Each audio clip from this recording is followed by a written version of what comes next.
إن الحمد لله نحمده ونستعينه ونستغفره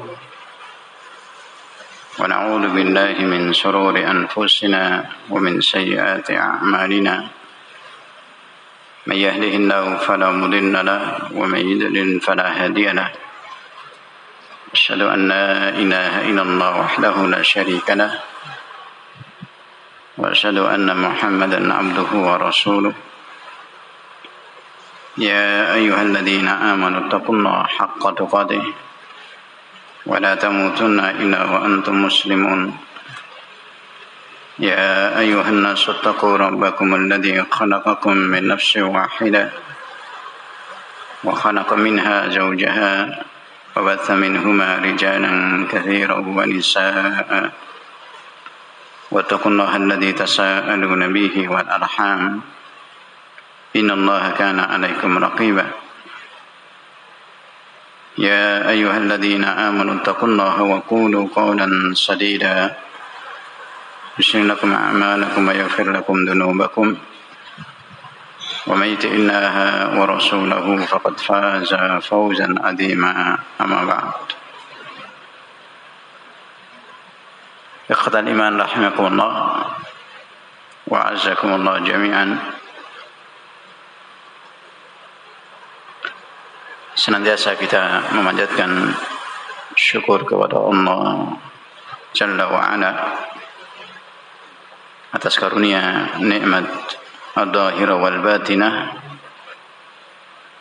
yang Allah limpahkan kepada kita bimannihi wa karamih, terlebih khusus nikmat iman wal Islam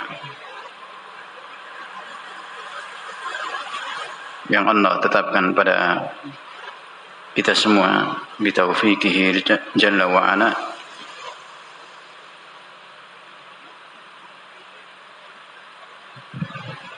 Mudah-mudahan Allah subhanahu wa ta'ala senantiasa memberikan keteguhan, as-sabat was-sadat dalam kita mensyukuri nikmat-nikmat Allah bifi'lil awamir wajtinabin nawahi.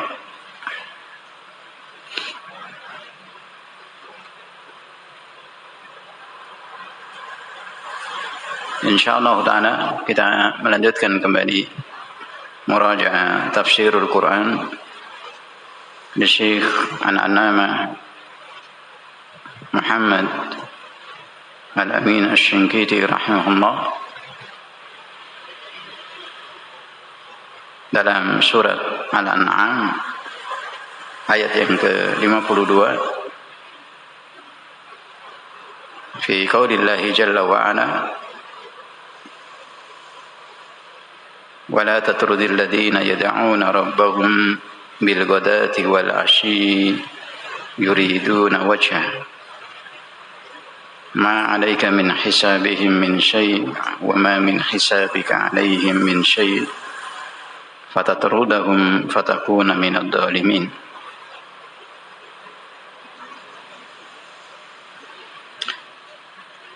Kita telah membahas dari keterangan Syekh rahimahullah dari tafsir ayat yang mulia ini,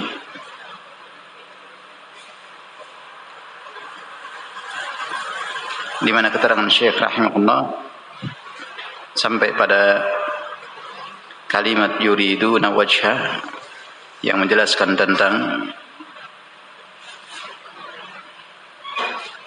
sebab turunnya ayat yang mulia ini yang berkaitan dengan fuqara muhajirin yang diinginkan oleh pembesar-pembesar kafir Makkah untuk tidak duduk di majelis Nabi alaihi salatu wassalam ketika para pembesar kafir itu bermajlis di hadapan Nabi sallallahu alaihi wasallam agar diusir. Kemudian turun ayat yang mulia ini dan Allah Jalla wa ala memberikan pujian mulia kepada fuqara al-muhajirin, bahwa mereka adalah orang-orang yang tidak pantas untuk diusir. Mereka adalah orang-orang yang senantiasa beribadah kepada Allah Jalla wa'ala bil ghadati wal asyi yuriduna wajhah, yang ikhlas dalam ibadah mereka menghadap wajah Allah Subhanahu wa ta'ala. Dan kita masih membahas pada penetapan sifat wajah yang Allah tetapkan dalam ayat ini pada dirinya, yang wajib kita menetapkan, membenarkan, mengimaninya pada Allah Jalla wa'ala, bahwa Allah disifati dengan sifat wajah taliku bijalalillahi wa azamatihi, dan kita mensucikan sifat Allah yang Allah tetapkan pada dirinya dengan membuang sejauh-jauhnya at-tashbih wa tamtsil, yaitu menserupakan atau menyamakan sifat Allah dengan sifat makhluknya, manusia, hewan, dan yang lainnya. Jadi kita menetapkan sifat wajah bagi Allah, kemudian kita mensucikan sifat wajah Allah dengan tidak menyamakan atau menserupakan dengan sifat wajah yang ada pada makhluk. Karena inilah yang dibimbingkan ilmunya oleh Allah dalam Al-Quranul Karim, fi qaulillahi jalla wa ala, laisa kamitslihi syai' wa huwas samiul basir. Dari dua asas pondasi pengajaran dalam ayat yang mulia ini, yaitu kita mensucikan sifat-sifat Allah dari aqdar at-tashbih wa tamtsil, kotoran busuk yang berupa menyerupakan dan menyamakan Allah atau sifat-sifat Allah dengan makhluknya. Kita sucikan sifat-sifat Allah dengan membuang sejauh-jauhnya kotoran busuk yang bernama at-tashbih wa tamtsil, menyerupakan atau menyamakan sifat Allah dengan sifat makhluknya. Wa huwas samiul basir, ini pondasi yang kedua dalam satu ayat tersebut. Kewajiban kita untuk menetapkan sifat Allah yang Allah tetapkan pada dirinya, di mana dalam ayat yang mulia ini adalah sifat as-sami' wal basir, mendengar dan melihat yang dimiliki oleh Allah. Kita wajib menetapkannya di atas pondasi asas yang pertama. Jadi kita wajib untuk menetapkan sifat wajah bagi Allah di atas pondasi dalam kita menetapkan dan mengimani sifat wajah bagi Allah di atas landasan pondasi yang pertama, yaitu mensucikan sifat Allah tersebut yang kita tetapkan bagi Allah Jalla wa'ala. Bagaimana mensucikannya? Kita membuang sejauh-jauhnya kotoran busuk yang bernama at-tashbih wa tamtsil, menyerupakan sifat Allah, menyamakan sifat Allah dengan makhluknya. Ini dua pondasi yang telah kita bahas sebelumnya min babil muraja'ah. Kemudian asas yang ketiga yang juga dijelaskan oleh Syekh rahimahullah, asas berikutnya yang merupakan bagian dari asas yang ketiga,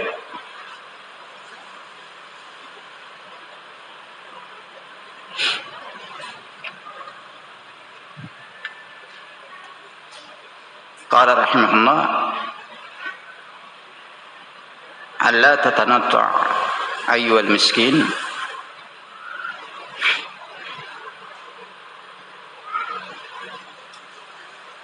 untuk kita tidak tanattu', melampaui batas ekstrim,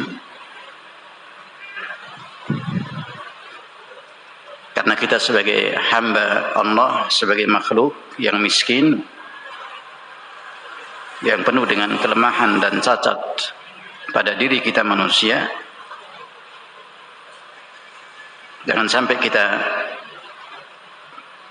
tidak menetapkan sifat Allah, padahal sifat itu Allah tetapkan pada dirinya, atau Rasulullah alaihi salatu wassalam menetapkan sifat bagi Allah, kemudian kita menolaknya, sebagaimana yang dijelaskan oleh Syekh rahimahullah. Akan tetapi tetapkan sifat yang Allah tetapkan pada dirinya dengan diiringi pondasi yang pertama, yaitu mensucikan sifat tersebut dari kotoran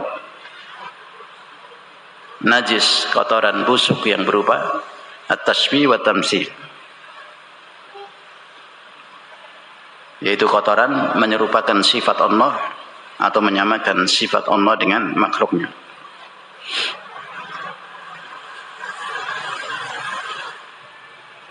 Qala rahimahullah, fa'alaina an nunazziha Allah an musyabahatil khalqi wa alaina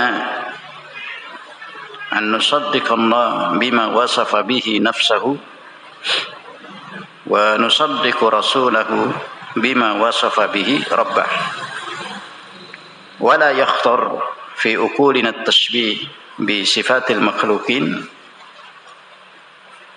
wa man al-makhluqun hatta tushbihu sifatahum sifati khaliqihim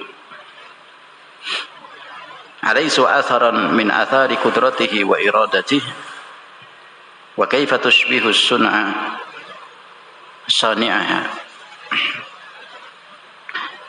Kembali dijelaskan oleh Syekh rahimahullah dari dua pondasi yang telah beliau jelaskan, bahwa kewajiban kita untuk mensucikan Allah Subhanahu wa taala, mensucikan sifat-sifat Allah Subhanahu wa taala dari menyerupakan Allah dengan makhluknya,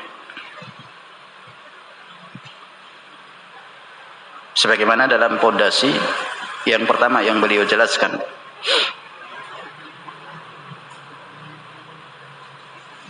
Kemudian kewajiban kita untuk membenarkan, mengimani dan menetapkan sifat-sifat yang Allah tetapkan pada dirinya.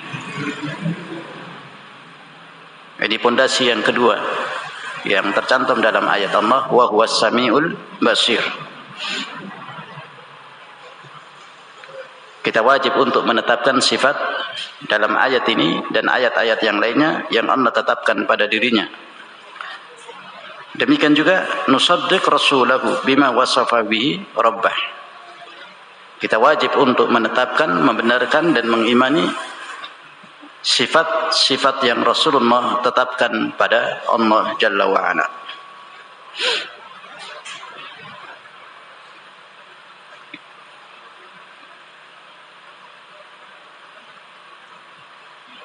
Wala yakhtar fi uqulina at-tashbih bi sifatil makhluqin.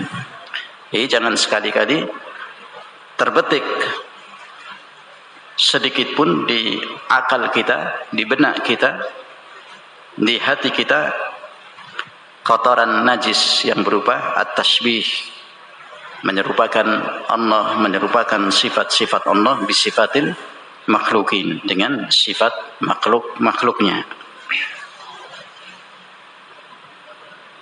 Dan Syekh kembali mengingatkan, memperingatkan dalam keterangan di sini, siapa mereka makhluk? Makhluk adalah ciptaan Allah yang miskin, sehingga tidak pantas untuk diserupakan sifat makhluk dengan sifat khaliqihim, penciptanya. Hewan, manusia, malaikat, syaitan, iblis dan yang lainnya, mereka semua adalah makhluk dengan segala cacat dan kelemahan yang ada padanya. Siapa mereka? Mereka adalah makhluk yang miskin, yang tidak pantas untuk diserupakan, disamakan dengan Allah Jalla wa'ala. Kembali ditegaskan peringatan oleh Syekh rahimahullah, bukanlah mereka itu makhluk-makhluk yang adanya itu bagian dari asar kudrahnya Allah, kekuasaan Allah. Mereka ada, kemudian di atas iradahnya Allah, kehendak Allah, mereka ada. Sebelumnya tidak disebut apapun. Iblis sebelumnya tidak ada, malaikat sebelumnya tidak ada, manusia, hewan dan yang lainnya tidak berwujud, tidak ada. Adam tidak disebut namanya. Kemudian Allah ciptakan, Allah menciptakan makhluk-makhluk tersebut dengan kudrahnya, kekuasaan Allah yang maha mutlak dan kehendak Allah yang maha mutlak. Diciptakan oleh Allah Subhanahu wa taala bi qudratihi wa iradatihi. Asar dari kudrah dan iradah Allah Jalla wa ala dengan bentuk model yang mukhtara, yang badi', yang baru.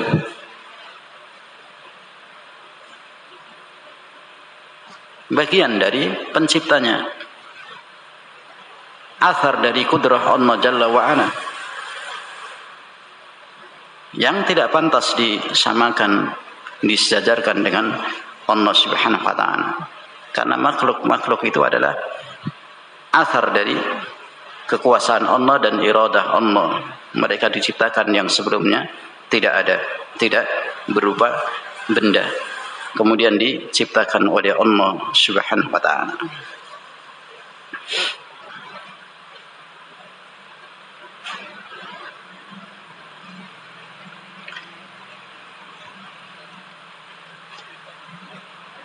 Kemudian Syekh rahimahullah sedikit mengangkat berkaitan dengan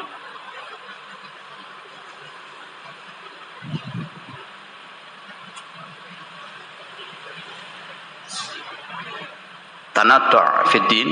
Dalam hal ini adalah berkaitan dengan ekstrim, melampaui batas dalam tauhid, dalam keimanan pada sifat-sifat Allah, sehingga sampai pada menolak atau mentakwil, mengganti arti sifat-sifat Allah yang sesungguhnya.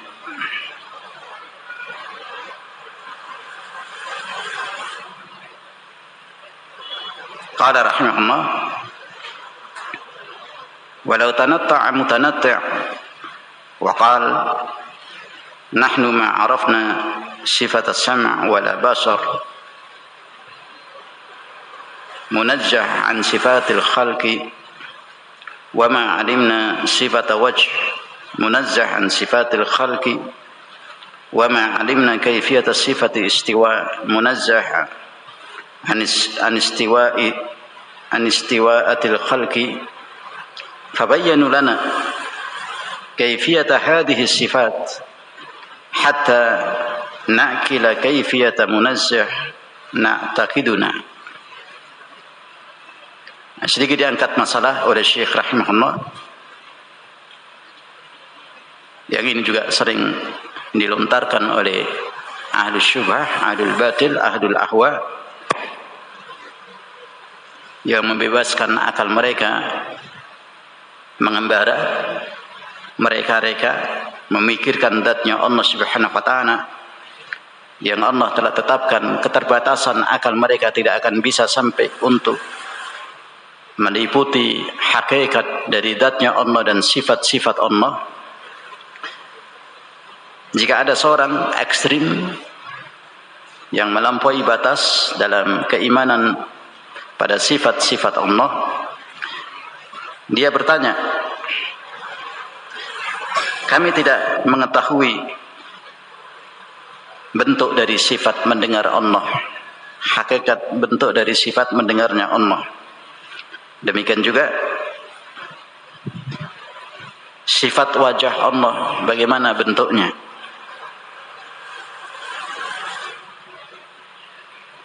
Demikian juga kami tidak mengetahui sifat istiwa Allah, bagaimana bentuk istiwanya Allah Azza wa Jalla di atas arasy-Nya. Terangkan kepada kami bagaimana bentuk sifat-sifat tersebut, sehingga kami bisa menerima dengan akal kami untuk mensucikan Allah Jalla wa'ala dari keyakinan kami, dari akidah kami.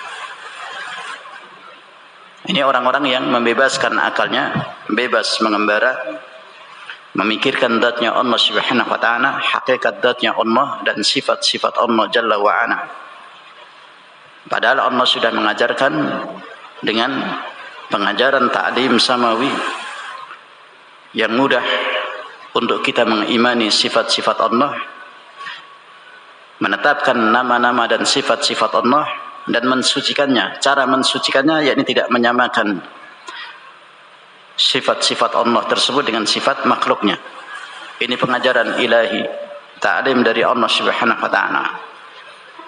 Orang-orang mantiq, orang-orang ahli filsafat, orang-orang aqlaniyun yang diukur semua itu harus masuk akal, dan mereka mengklaim dirinya adalah orang-orang yang berakal, padahal sebaliknya mereka menanyakan bentuk dari sifat-sifat tersebut, hakikat dari bentuk sifat-sifat tersebut, sehingga bisa masuk akal untuk mengimaninya. Fanaqul fi hada, kata Syekh rahimahullah, jawaban dari pertanyaan yang demikian adalah jawabannya Al-Imam Malik bin Anas alaihi rahmatullah yang masyhur,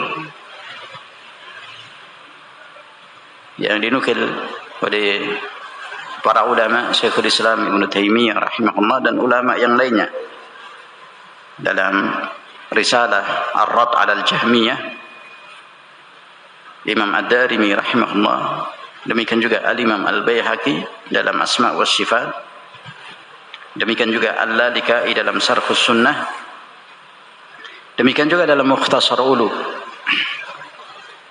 dari athar yang sahih dari Al-Imam Malik bin Anas alaihi rahmatullah mengatakan as-su'alu an hada bid'atun. Menanyakan hakikat bentuk sifat-sifat Allah, bagaimana bentuk wajah Allah, bagaimana bentuk istiwa Allah di atas arasy-Nya, menanyakan bentuk hakikatnya adalah perkara bid'ah. Ini ketika Imam Malik menjelaskan, ketika beliau ditanya an istiwa'illahi jalla wa'ala, tentang istiwanya Allah yang Allah tetapkan sifat ini, yang ini termasuk dari sifat sifat fi'liyahnya Allah, yang berkaitan dengan perbuatan Allah Subhanahu wa ta'ala, berkaitan dengan masyiah, kehendak Allah Subhanahu wa ta'ala. Allah beristiwa di atas arasy-Nya, taliqu bi jalalillahi wa 'azamati.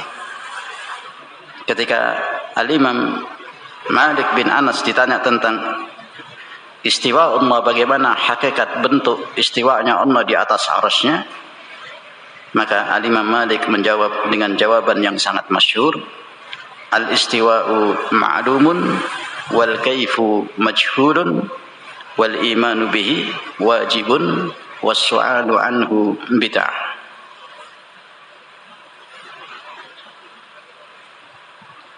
Al-istiwa ma'lum, maknanya maklum dalam bahasa Arab. Istiwa, istaqarra alaih, beristiwa di atas arasy-Nya, istaqarra alaih, taliqu bi jalalillahi wa 'azamati. Jangan kemudian akal kita dibebaskan mengembara.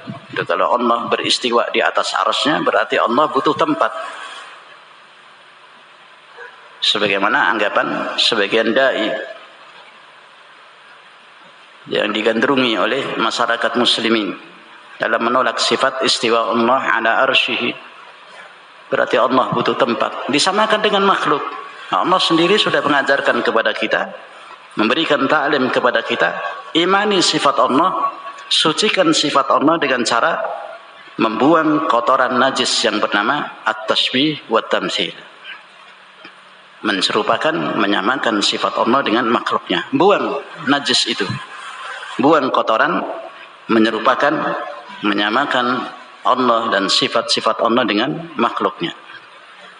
Nah, ini akal diberikan kebebasan, syaitan masuk di dalamnya untuk mengembara, memikirkan tentang zatnya Allah. Kita diperintahkan untuk mengimani, menetapkan, membenarkan sifat-sifat yang Allah tetapkan pada dirinya di atas landasan pondasi yang pertama, yaitu mensucikan sifat tersebut. Bagaimana mensucikannya? Kita ulang kembali, diulang-ulang supaya kita faham, dengan cara membuang kotoran najis yang bernama at-tashbih wa tamtsil. Kotoran menyerupakan sifat Allah, menyamakan sifat Allah dengan sifat makhluknya. Jadi istiwa dalam bahasa Arab masyhur. Wal kaifu majhul. Hakikat bentuknya itu majhul, kita tidak tahu. Allahu a'lam bi nafsihi, dan Allah tidak mengkhabarkan kaifiyatu istiwaihi, bagaimana hakikat bentuk Allah di atas arasnya, bagaimana bentuk wajah Allah. Tidak Allah habarkan dalam Al-Quran, tidak Rasulullah habarkan dalam hadis-hadis Rasulnya. Allah menghabarkan, menetapkan sifatul wajah. Wajib kita imani sifat wajah Allah. Kita sucikan dengan tidak menserupakan wajah Allah dengan makhluknya. Selesai. Dan itu sahal, perkara yang mudah bagi mereka yang dimudahkan oleh Allah mendapatkan taufik untuk mengimani sifat tersebut. Wal imanu bihi wajib. Kata Imam Malik rahimahullah, beriman dengannya adalah perkara yang wajib, karena mengimani apa yang Allah kabarkan dalam Al-Quranul Karim, terlebih khusus perkara yang sangat besar dan yang paling besar berkaitan dengan asma'ullah wa sifatuhu, sifat-sifat Allah dan nama-nama Allah Jalla wa'ala, yang dengannya kita sebagai hamba Allah mengenal Allah dengan segala kebesarannya, dengan segala keagungannya dari sifat-sifat yang dimiliki oleh Allah, sehingga kita beribadah dengan zat yang maha sempurna, yang maha sempurna dari sifat-sifat yang Allah telah tetapkan pada dirinya dan dikhabarkan dalam wahyu dalam Al-Quranul Karim. Jadi tidak menyembah pada zat yang tidak memiliki sifat, sebagaimana anggapan orang-orang Jahmiyah yang mempreteli sifat-sifat Allah dan membuang semua nama-nama dan sifat-sifat Allah. Jadi kaum muslimin disuruh menyembah, disyarat oleh mereka orang-orang Jahmiyah pada sesuatu yang tidak bersifat. Wal iyadu billah. Tidak bersifat berarti adam, tidak ada.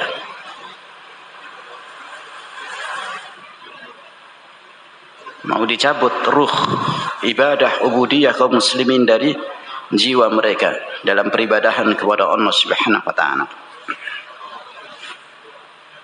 Jadi al-imanu bihi wajibun. Beriman dengan sifat-sifat yang dikhabarkan oleh Allah adalah perkara yang wajib bagi kaum muslimin. Was-su'alu anhu bid'atun. Bertanya tentang bentuk hakikat sifat-sifat Allah itu adalah perkara bid'ah, karena yang demikian tidak ada pada generasi awal umat ini, generasi as-sahabah ridwanullah alaihim ajmain.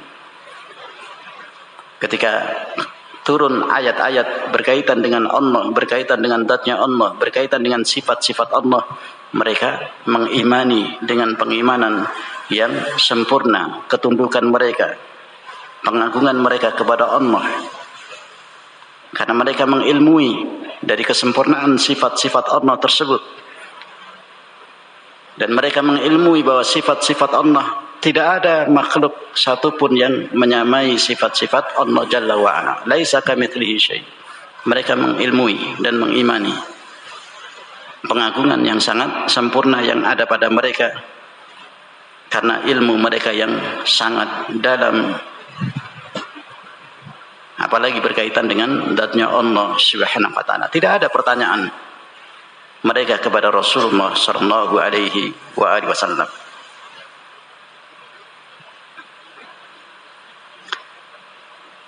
Jadi bertanya untuk orang-orang yang mutanatti', membantah dan menjawab orang-orang yang mutanatti', yang ekstrim, melampaui batas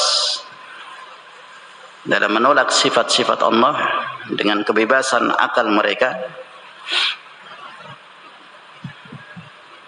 menanyakan perkara hakikat bentuk wajah Allah sehingga mereka bisa beriman kepada Allah. Ini adalah pertanyaan bid'ah. Sebagaimana jawaban Al-Imam Malik alaihi rahmatullah. Dan Syekh rahimahullah sedikit memberikan rincian dari membantah orang-orang yang mutanatti', yang melampaui batas ekstrim dalam mengingkari sifat-sifat Allah Subhanahu wa taala.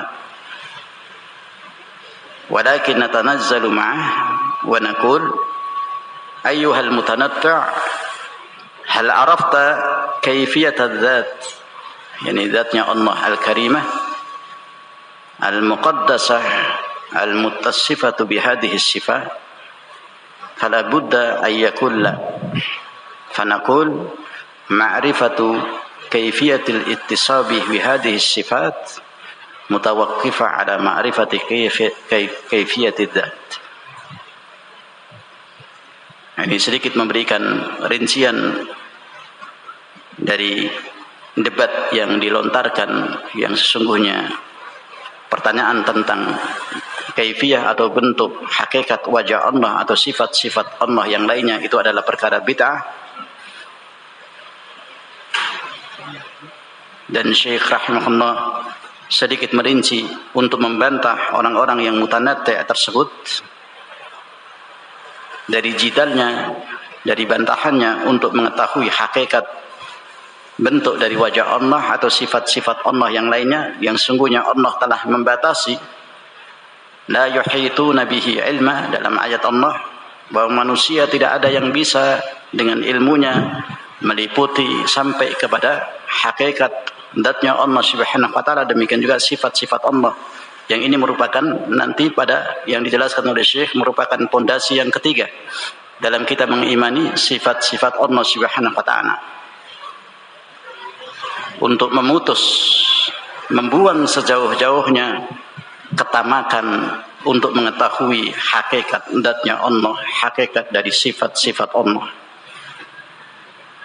Karena sudah dibatasi, sudah di-cut oleh Allah Subhanahu wa taala bahwa kita ilmu yang sedikit yang Allah berikan kepada kita, tidak ada yang bisa sampai mengetahui hakikat zatnya Allah dan sifat-sifat Allah Jalla wa'ala.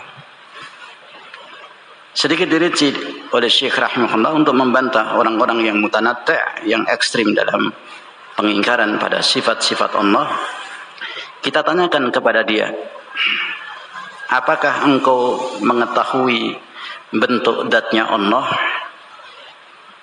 yang maha mulia, al-muqaddasah, yang maha suci, yang disifati dengan sifat-sifat kemuliaan yang Allah kabarkan di dalam Al-Quran yang wajib kita imani? Ahli sunnah menetapkan sifat-sifat bagi Allah seluruhnya.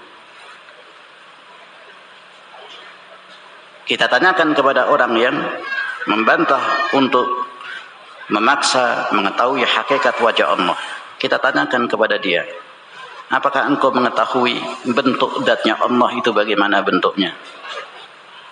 Tentunya jawabannya dia akan mengatakan tidak tahu. La, aku tidak tahu bentuk hakikat Allah itu bagaimana. Dia akan menjawab demikian. Jika dia menjawab demikian, maka sampaikan jawaban kepadanya bahwa mengetahui bentuk hakikat sifat-sifat Allah Subhanahu wa taala itu terhenti pembahasannya, seperti kita membahas tentang zatnya Allah, bentuk zatnya Allah Subhanahu wa taala. Jadi tidak ada yang bisa mengetahui hakikat bentuk dari zatnya Allah, demikian juga sifat-sifat Allah. Allah sudah mengkhabarkan sifat-sifatnya yang maha sempurna, pendengaran Allah, penglihatan Allah, ilmu Allah yang maha luas, yang tidak sama dengan makhluknya, dan mustahil, sangat jauh, sangat mustahil disamakan Allah dengan makhluknya. Demikian juga sifat-sifat Allah Subhanahu wa ta'ala, yang diperintahkan kepada kita untuk mengimani sifat-sifat yang Allah tetapkan pada dirinya sesuai dengan kabar samawi, kabar yang datang dari Allah. Sudah sampai di situ, jangan melampaui batas. Akal kita jangan dibebaskan mengembara untuk mengetahui hakikat zatnya Allah. Tidak akan bisa sampai. La yuhituna bihi ilma. Sudah Allah qad. Apalagi manusia diberikan ilmu yang tidak berarti oleh Allah Subhanahu wa ta'ala jika dibandingkan dengan ilmu yang dimiliki oleh Allah Subhanahu wa ta'ala. Jadi akan terdiam ketika seorang mutanatti' yang ekstrim menggunakan akalnya untuk mengetahui bentuk dari wajah Allah atau bentuk dari sifat-sifat Allah hakikatnya. Kita tanyakan kepadanya, apakah engkau mengetahui zatnya Allah itu bentuknya seperti apa?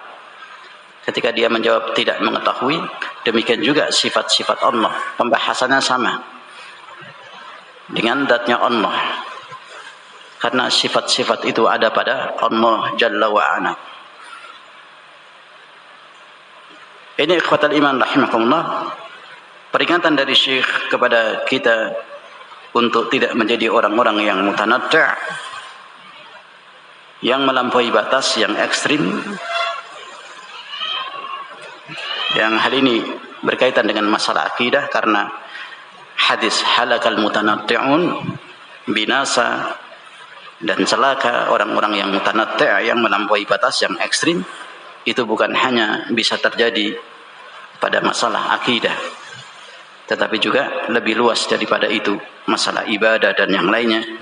Seorang bisa ekstrim melampaui batas dalam muamalah, bergaul dengan manusia, bergaul dengan tetangga dan semisalnya. Seorang bisa ekstrim melampaui batas yang diajarkan oleh Allah Subhanahu wa ta'ala, demikian juga oleh Rasulnya sallallahu alaihi wasallam, keluar dari bimbingan syariat. Di sini adalah orang-orang yang mutanatti', yang ekstrim, yang melampaui batas dalam masalah keimanan pada sifat-sifat Allah. Ta'lim samawi yang diajarkan oleh Allah secara langsung adalah perkara yang mudah. Dua pondasi yang telah kita lalui, yang dijelaskan oleh Syekh rahimahullah, tercantum dalam ayat Allah, laisa kamitslihi syai'un wa huwas samiul basir. Pondasi yang pertama, kita mensucikan Allah. Bagaimana caranya mensucikan Allah dan sifat-sifatnya? Membuang jauh kotoran najis yang bernama tasbih wa tamtsil, menyerupakan, menyamakan Allah, sifat-sifat Allah dengan makhluknya. Itu cara mensucikan sifat-sifat Allah. Yang kedua, wa huwa samiul basir, Allah tetapkan sifat mendengar dan melihat. Kita wajib untuk membenarkan, mengimani dan menetapkan sifat tersebut bagi Allah. Demikian juga sifat-sifat yang lainnya, dengan memelihara di atas pondasi yang pertama. Kita menetapkan, kita mengimani sifat tersebut bagi Allah dan semua sifat yang Allah tetapkan pada dirinya, demikian juga Rasulullah, dengan memelihara pada pondasi yang pertama, menetapkannya dengan mensucikan sifat-sifat tersebut. Dibuang jauh-jauh kotoran najis yang bernama at-tashbih wa tamtsil, menyerupakan Allah atau sifat-sifat Allah, menyamakannya dengan sifat-sifat yang ada pada makhluk.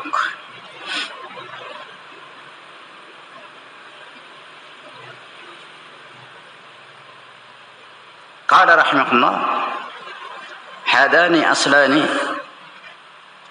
al-awwal minhuma tanzihu khaliqas samawati an ayushabbiha syai'an min khalqihi. Ini diulang kembali oleh Syekh rahimahullah dari asas pondasi yang pertama, dalam kita mensucikan Allah tanpa menyerupakan sedikit pun Allah dan sifat-sifatnya dengan makhluknya.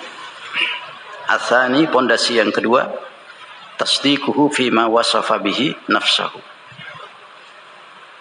Membenarkan, mengimani, menetapkan sifat-sifat yang Allah tetapkan pada dirinya. Wa adamu takdzibu, dan membuang sejauh-jauhnya mendustakan, tidak menerima, mengingkari, sebagaimana kaum Jahmiyah, sebagaimana kaum Mu'tazilah, demikian juga Asy'ariyah, menetapkan nama tapi tidak pada sifatnya. Ini reka-reka pengembaraan akal yang ada pada orang-orang Asy'ariyah. Jadi dipikir sendiri dengan akalnya yang bebas mengembara, syaitan ikut bersamanya. Yang pada kesimpulannya mereka hanya menetapkan 7 sifat bagi Allah Subhanahu wa taala. Yang lainnya dibuang. Mereka mengimani nama-nama Allah, tapi mayoritas membuang sifat-sifat yang ada pada nama-nama Allah Subhanahu wa taala yang maha sempurna. Jadi ada mutakdzibuh. Kita membenarkan, kita mengimani sifat-sifat Allah seluruhnya yang Allah tetapkan pada dirinya. Demikian juga yang ditetapkan oleh Rasulullah SAW, tanpa mendustakannya, tanpa mengingkarinya. Wa tasdiqu rasulahu bima wasafa bihi rabbah.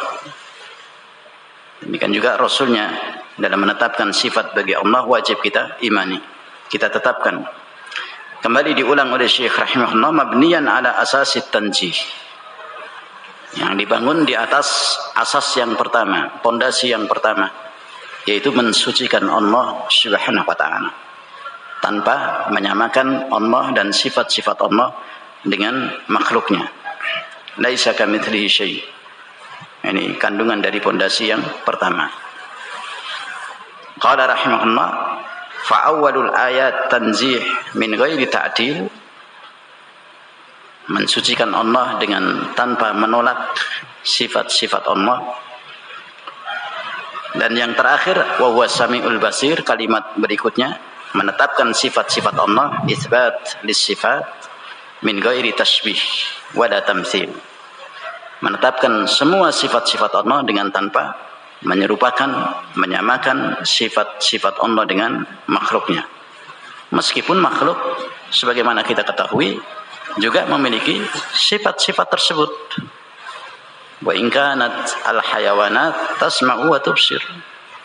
Hewan mendengar, melihat, manusia juga mendengar, melihat. Manusia memiliki ilmu, memiliki kekuatan, memiliki kekuasaan. Bagi mereka yang memiliki kekuasaan, memiliki kasih sayang, itu sifat-sifat yang ada pada manusia. Ketika Allah menetapkan sifat-sifat yang secara lafadznya sama, wajib kita imani dan kita sucikan sifat-sifat Allah tersebut dengan tidak menyamakan dan mentasbih, menserupakan sifat-sifat Allah tersebut dengan sifat makhluknya. Ini dua asas yang dijelaskan oleh Syekh rahimahullah. Di asas yang ketiga yang berkaitan dengan tanattu' tadi merupakan bagian dari peringatan Syekh pada asas yang kedua dan yang pertama dalam kita menetapkan sifat-sifat dan mengimani sifat-sifat Allah, supaya kita tidak menjadi orang-orang yang tanattu', ekstrim, melampaui batas, keluar dari bimbingan wahyu dalam kita mengimani sifat-sifat Allah Jalla wa'ala. Kemudian asas yang ketiga yang dijelaskan oleh Syekh rahimahullah, pondasi yang ketiga, al-aslul tsalits huwa an naqta'a tama'ana an idrakil kaifiyati sifatillah Jalla wa'ala, yaitu memutus, membuang ketamakan kita untuk mengetahui bentuk hakikat dari sifat-sifat Allah Jalla wa'ala. Ini tadi yang dijelaskan oleh Syekh rahimahullah ketika menukil athar dari Al-Imam Malik untuk membantah ahlul bidah, membantah orang-orang yang mutanaddi', yang ekstrim, yang keluar dari keimanan pada sifat-sifat Allah dengan cara ingin mengetahui bentuk, bagaimana terangkan kepada kami bentuk hakikat dari wajah Allah atau istiwa Allah di atas arasnya dan seterusnya, sehingga kami bisa mengimaninya, masuk akal. Ini orang-orang mantik, ahli filsafat yang tidak mau terima dengan pengajaran samawi dari Allah Jalla wa'ala, merasa sok lebih pintar, lebih alim dari Allah, padahal tidak ada yang lebih alim dari Allah kecuali Allah sendiri yang mengetahui, yang alim tentang dirinya. Kemudian Allah mengkhabarkan, memerintahkan untuk mengimani sifat-sifat yang Allah khabarkan pada dirinya, dan Allah yang lebih alim tentang dirinya. Kita manusia merasa sok lebih alim dengan Allah Subhanahu wa taala dari Allah Jalla wa ala, wal iyad billah. Tidak ada yang bisa mengetahui hakikat bentuk dari kesempurnaan sifat-sifat, demikian juga zatnya Allah Jalla wa ala. Sehingga dalam pondasi yang ketiga ini dijelaskan oleh Syekh rahimahullah, setelah pondasi yang pertama dan yang kedua, bagaimana kita mengimani sifat-sifat Allah, pondasi yang ketiga, kita putus dan kita buang sejauh-jauhnya ketamakan kita untuk idrak kaifiyati sifatillah, untuk mengetahui bentuk hakikat sifat-sifat Allah Jalla wa'ala. Wajib kita buang. Orang-orang ahli filsafat tidak terima yang demikian, karena mereka mengembara, akal mereka mengembara sebebas-bebasnya tanpa ujung, sehingga tidak sedikit dari mereka yang gila dan melahirkan rumus-rumus yang aneh pada mereka ahli filsafat. Qala rahimahullah wa qad wallahu qad nassa ala ajzil khalqi anil ihatati bi idraki kaifiyatihi jalla wa ala. Dan Allah Subhanahu wa taala telah menjelaskan dalam nas Al-Qur'anul Karim tentang atas kelemahan manusia, ketidakmampuan, kelemahan yang ada pada manusia, demikian juga makhluk yang lainnya, anil ihatati bi idraki kaifiyatihi, untuk bisa sampai pada bentuk hakikat zatnya Allah, demikian juga sifat-sifat Allah Subhanahu wa taala.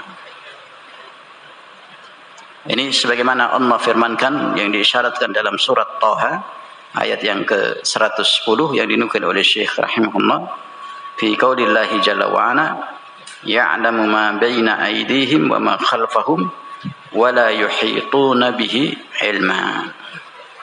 Ini Allah sudah putus, sudah cut bahwa mereka manusia, demikian juga makhluk yang lainnya ajiz, tidak mampu, tidak bisa untuk meliputi bentuk hakikat zatnya Allah Subhanahu wa taala, demikian juga sifat-sifat Allah Subhanahu wa taala.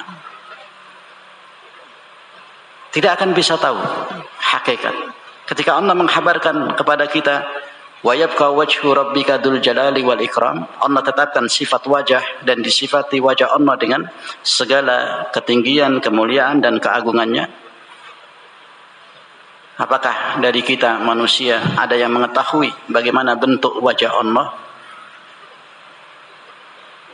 Tidak ada yang mengetahui.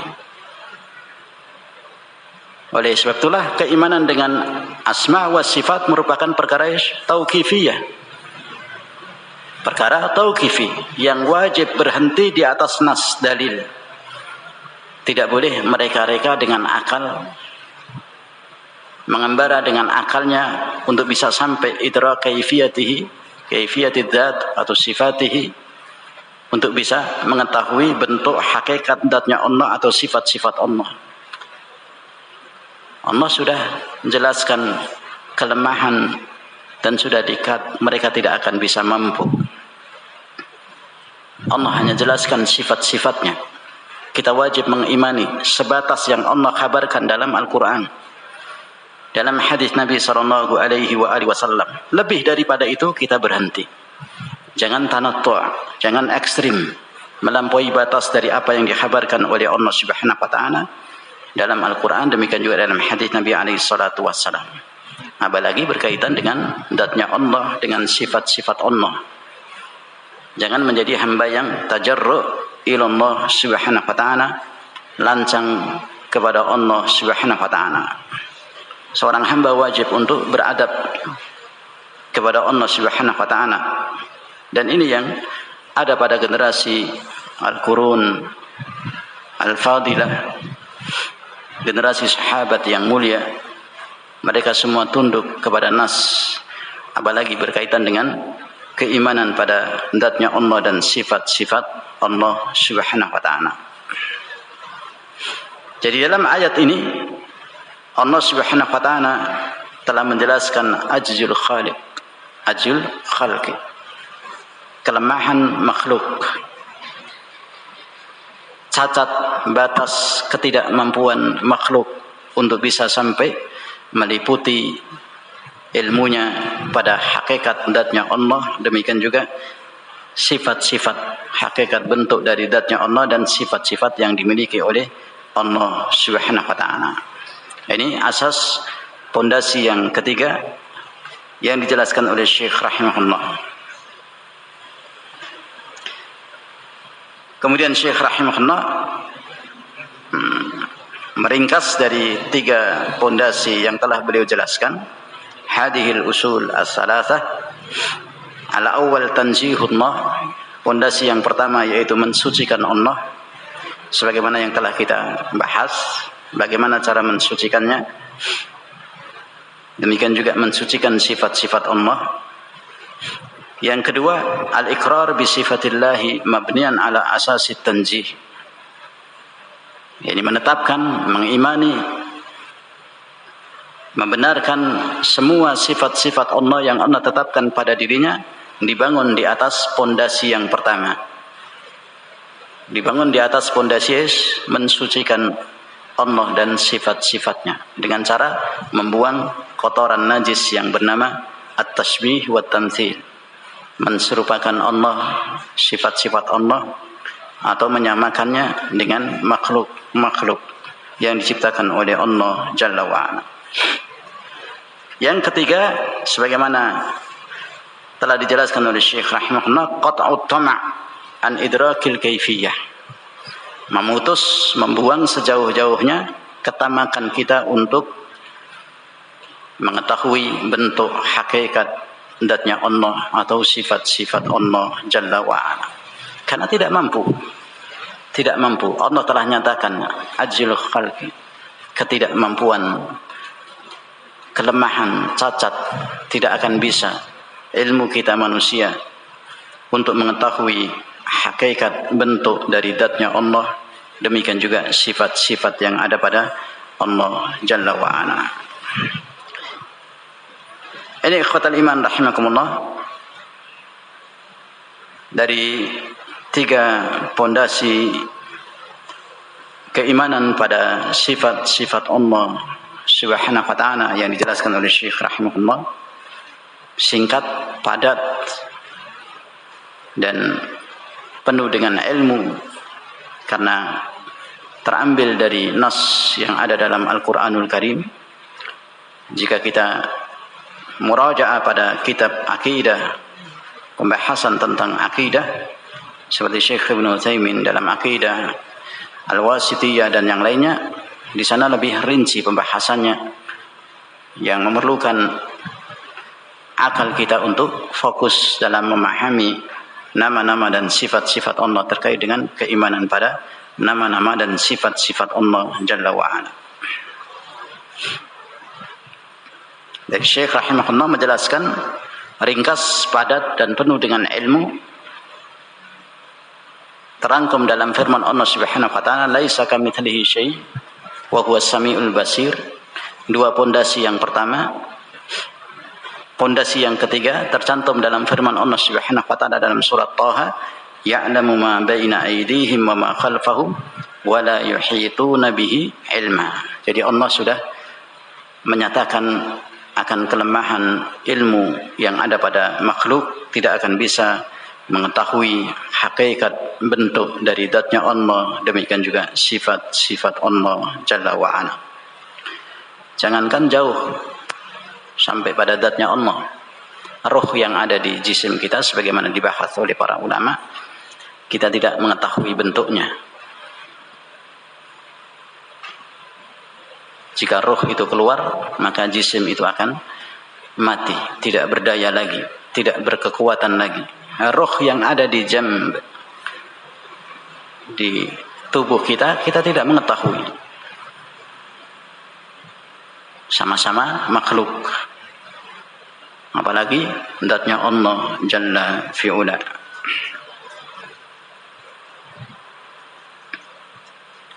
Kemudian Syekh rahimahullah menjelaskan, masih berkaitan dengan 3 pondasi yang telah beliau jelaskan sebelumnya.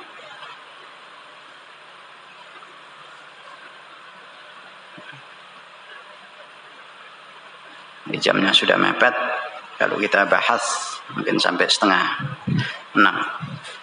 Tayyib, kita cukupkan dulu. Wallahu a'lam bishawab. Wa akhiru da'wana anil hamdulillahi rabbil alamin.